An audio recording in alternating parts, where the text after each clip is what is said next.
Hello everyone, I welcome you on my channel. Today in this video, we are going to learn about present perfect continuous, which is the fourth part of present tense.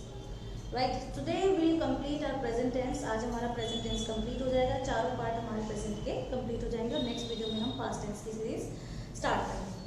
Now what is present perfect continuous? Present perfect continuous होता क्या है? Present perfect continuous the verb which is running with time, यानी कि जो काम हमारा हो रहा है और उसके अंदर टाइम आ जाता है, उसमें टाइम गिवन होता है, वो हमारा प्रेजेंट परफेक्ट कंटिन्यू होता है.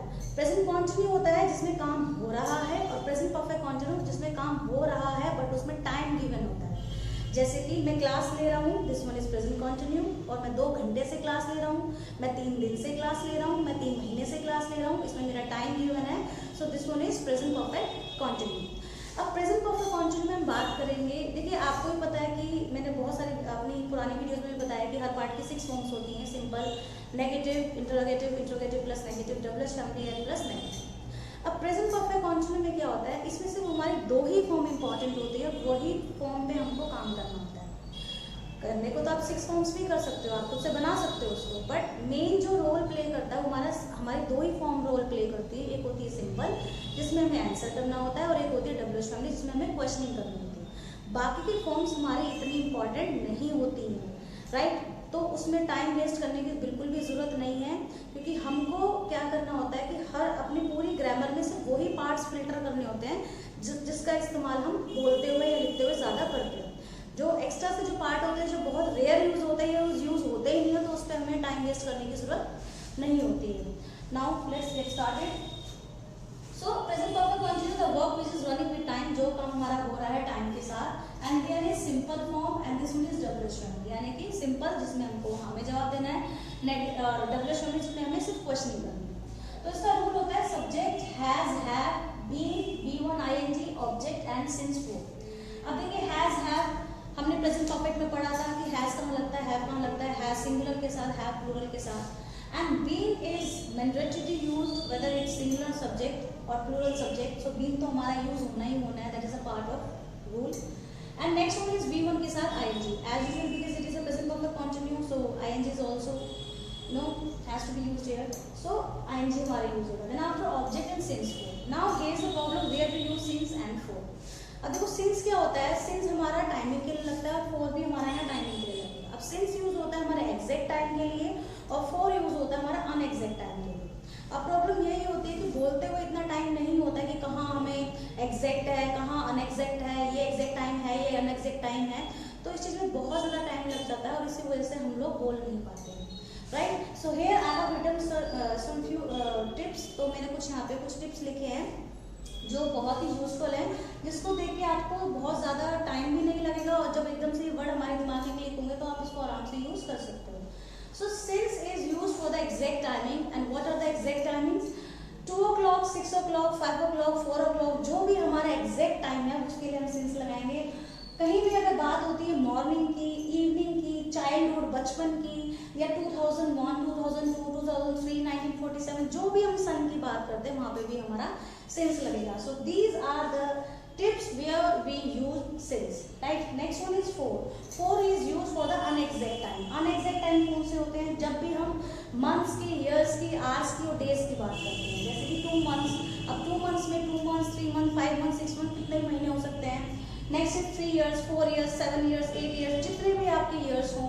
ऐसे 4 hours, 3 days, 7 days, 8 days, 15 days, जो भी हो सकता है. तो आवर्स, डेज, ईयर्स, मंथ्स, इनके साथ हम फॉर का यूज करेंगे, राइट. सो ये टिप्स आपके इस तरह से कि जैसे ही आपके दिमाग में ये क्लिक होगा तो आपको पता रहेगा कि कहाँ पे हमको सिंस लगाना है, कहाँ पे हमको फॉर लगाना है. Now let's have example. मैं 2 घंटे से क्लास ले रहा हूँ.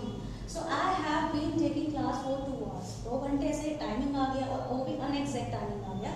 सो here I have used for, right. And I के साथ हमने हैव का यूज किया है, and been and ING, right. So I have been taking class for 2 hours. और यहीं पे अगर सिंगुलर होता तो शी हैज हो जाता. She has been taking class for 2 hours. मैं सुबह से पढ़ रहा हूँ. I have been studying since morning. तो मॉर्निंग की बात हो रही है तो हम वहाँ पे सिंस का यूज करेंगे. तो ये हमारा सिंपल सेंटेंस हो. अगर इसको नेगेटिव में आपको बनाना है कि मैं 2 घंटे से क्लास नहीं ले रहा हूँ, तो इस तरह के सेंटेंस हम कभी बोलते नहीं कि मैं 2 घंटे से क्लास नहीं ले रहा हूँ, कभी भी नहीं बोलते. तो इसीलिए मैंने कहा आपको कि नेगेटिव, इंट्रो नेगेटिव, इसकी ये वाली फॉर्म्स इतनी इंपॉर्टेंट नहीं है, so don't waste your time on these forms. Always focus on those verbs which are very useful and always use while speaking and while writing. So अगर negative होगा तो has have के साथ not लग जाएगा, का नेगेटिव हो जाएगा. अगर इंटरोगेटिव में करना तो हैज हैव हेल्पिंग को आगे आ जाएंगे, जैसे कि हम अदर टेंस में भी कर चुके हैं, right. So this one is simple. जब आपको किसी को आंसर करना है और किसी से क्वेश्चनिंग करनी है तो क्वेश्चनिंग में हम डब्ल्यूएच फैमिली का यूज करेंगे, और इसमें डब्ल्यूएच फैमिली सिर्फ एक ही यूज होती है. Here we never use why, where, what, how, who, whom, ये इस तरह की डब्ल्यूएच फैमिली हम इसमें यूज नहीं करते हैं. इसमें सिर्फ हमारी एक ही डब्ल्यूएच फैमिली यूज होती है, दैट इज हाउ लॉन्ग, कब से. अब बहुत से लोग इसको बोलते हैं फ्रॉम, व्हेन, सिंस, व्हेन. नहीं, कब से एक ये ड्यूरेशन है, ये टाइमिंग है, ये डिस्टेंस है, और वो हमेशा हाउ लॉन्ग में काउंट होता है, राइट. सो कब से के लिए हम यूज करेंगे how long. So how long have you been taking class, आप कब से क्लास ले रहे हो, आप कब से वहाँ जा रहे हो, how long have you been going there, आप कब से पढ़ा रहे हो, how long have you been teaching, आप कब से जॉब कर रहे हो, how long have you been working. So इसी तरह के जनरली क्वेश्चंस होते हैं जब हम फर्स्ट मीटिंग में किसी से मिलते हैं, तो ये मेन क्वेश्चंस होता है जो हम हमेशा पूछते हैं. आप कब से दिल्ली में रह रहे हो, कब से जॉब कर रहे हो, कब से क्लास ले रहे हो, तो इस तरह के question. So how long have you been taking class. Next one is, this one is also the way to translate this sentence and which is very shortcut we can say. अब ये आपके ऊपर, आपको ये शॉर्टकट यूज करना है या फिर आपको ये वाला यूज करना है. अगर आप इसको बिकॉज ये बहुत ही लंबा सेंटेंस होता है, बट ये एक्यूरेटली होता है और ये ग्रामर के अकॉर्डिंग होता है. अगर आप ग्रामर के अकॉर्डिंग चलना चाहते हो तो आपको ये पूरा सेंटेंस बोलना पड़ेगा, राइट. अगर आप बोल सकते हो तो how long have you been going there, how long have you been taking class, how long have you been teaching. But this one is shortcut जिसमें आपको हाउ लॉन्ग का यूज करना है, पीछे प्रेजेंट कॉन्टिन्यू लगा देना, right. How long are you taking class, how long are you studying, how long are you teaching. तो इसमें से आप बोल सकते हो, राइट. पर ये ग्रामर के अकॉर्डिंग होता है, बट स्पीकिंग में आप इसका इस्तेमाल कर सकते हो. तो बाई चांस आपको इतना बड़ा रूल याद नहीं हो पाता या आप नहीं बोल पाता, तो आप इसको भी यूज कर सकते हो जब आप बोलते हो, राइट.